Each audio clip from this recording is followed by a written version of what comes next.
Hey, I'm Maddie. I live in a minivan and I'm on a quest to go to all 50 states to go on an outdoor adventure and drink a local beer. Welcome to part 1 of my New Mexico adventure.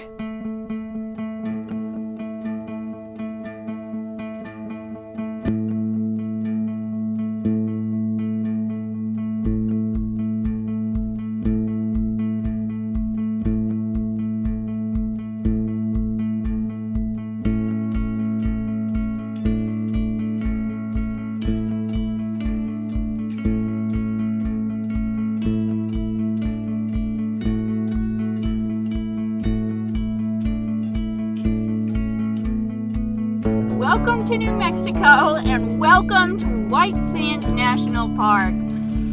This place is amazing. It feels like another planet. Driving in here, I was like, why isn't this place more popular? This is like nowhere else on Earth. Maybe it is. Nothing like I've seen before. Feels like another planet.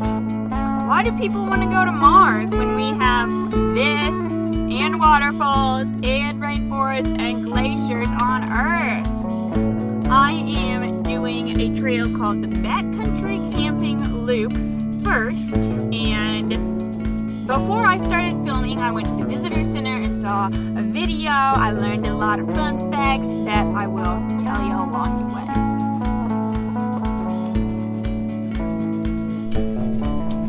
First, it was pretty hard to find the trailhead because the parking lot is like one big beach party, people sledding and flying kites and just hanging out listening to music. Well, so I finally found this place. Stop, stay alive, drink water. I have like over 2 liters, I think, so I'm probably good. I think this trail is like 2 miles, so we'll be fine. And this whole trail is just following these markers because the dunes change and move, so they can't really have a marked trail besides this thing.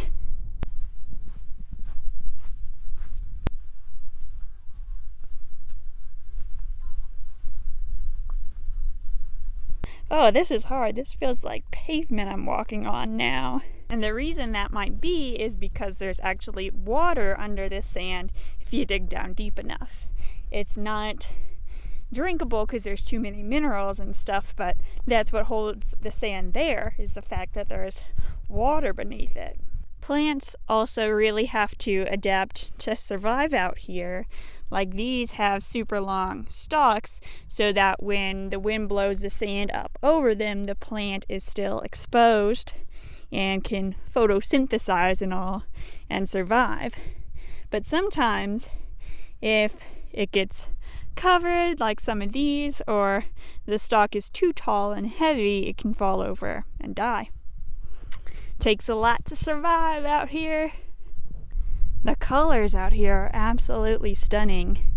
The sand and the clouds are kind of white, kind of bluish gray, plus the purplish mountains in the distance.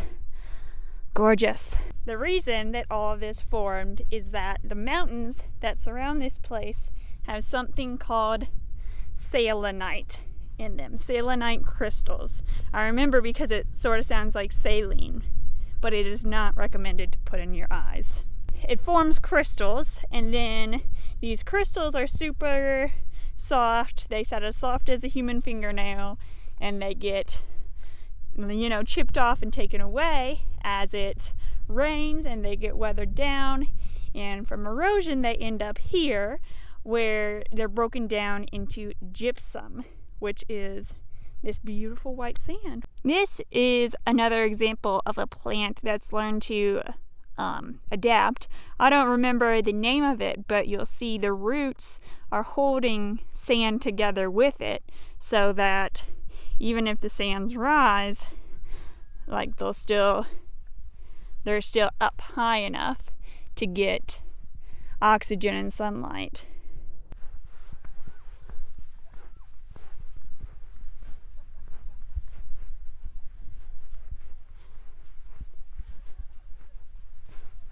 I just saw this track in the sand that sort of looks like a tire, but I think it could have been a lizard or something.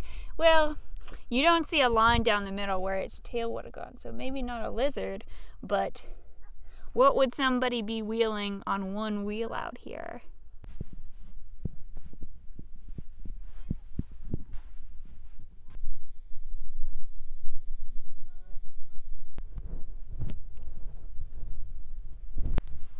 This is actually a super steep part of the trail right here.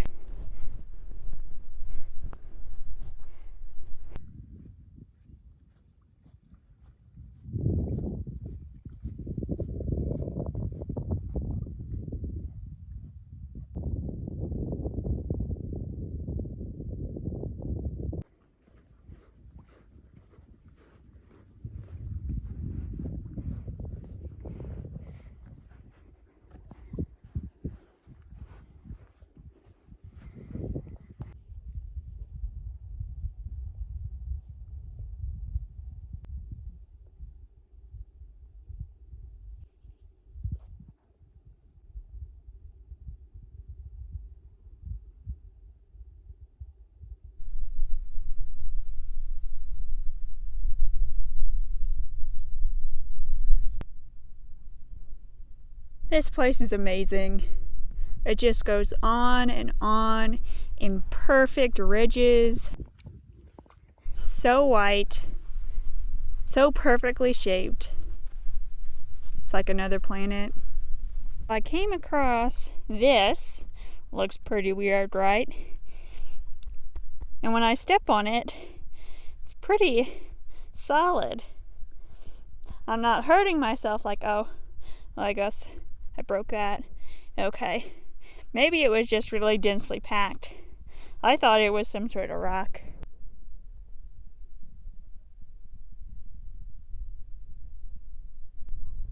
After a while, there was a lot of orange poles I could see at once, so I got a little lost.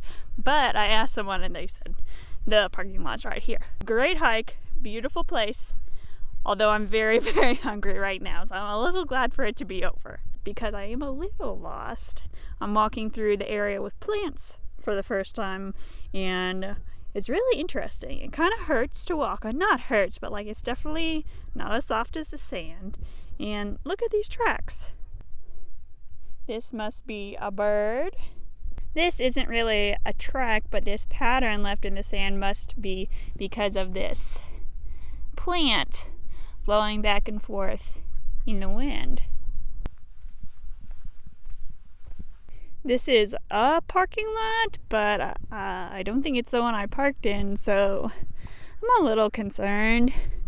Where the heck am I? Okay, so I knew this place was a loop, so eventually if I walked on the road, I would get to the right parking lot, and I decided to turn right, and I believe this is the right parking lot. Yay! There's my car. That took about an hour and a half, and my feet are super smooth now from all that sand exfoliating them. That really made me want to go backpacking here, since it was a backpacking loop. But I'm not going to, because I just backpacked 2 nights ago and I just put all my stuff away. Plus, it's going to be so close to a full moon, a waning gibbous, I do believe, and so the stargazing potential isn't as good. I'll have to save that for another time. I drove back to the place where I accidentally came out at because the sun is setting, and I think this is going to be the best spot to watch the sunset from my car. There's also a boardwalk with a view, but I think this is going to be my best bet with the time I have left. I'm not going to be having a beer tonight because there was a sign that specifically said no alcohol, February to May. And it's March right now, March 19th. So I missed it. I missed the drinking season here.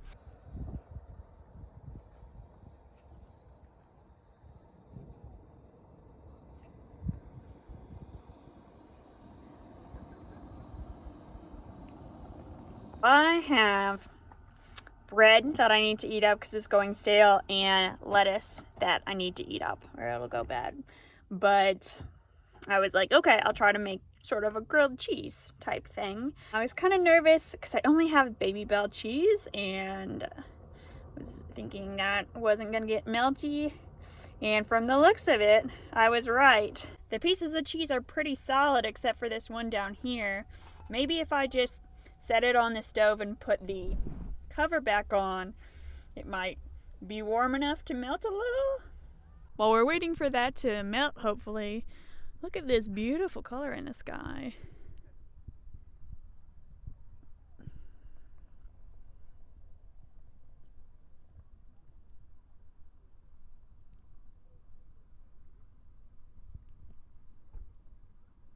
And while I wait, I've attempted to make a spinach and mustard sandwich.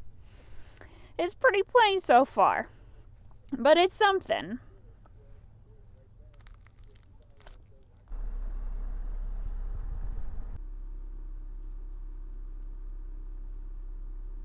After sitting in the skillet a while, the cheese actually melted. This looks so good. Oh, it was like this in the skillet. That's why it looks so weird. This is actually so good. I really wish I hadn't have had that spinach and mustard sandwich because, oh, I wish I had another one of these. Always so nice to just get to the campsite for the night and feel like I've come home for the evening. I found this spot on iOverlander, the app, that's 5 minutes away from White Sands. There's tons of RVs and campers and other tent campers here too, but I found a spot just small enough for a minivan down between some bushes, so we'll see in the morning. Maybe we'll see why no one else wanted this spot.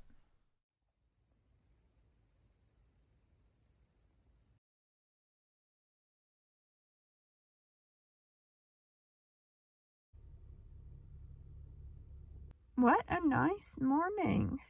I naturally woke up in time to see the sunrise. Of course, it's behind me, so I watched out my back window and my side window here. I got to see some ducks diving down underwater to feed. That was pretty cute. And then as the sun rose, I can feel that it's getting warmer in here too. I fell back asleep, and it's now 10. Classic Maddie. But it's warmer now.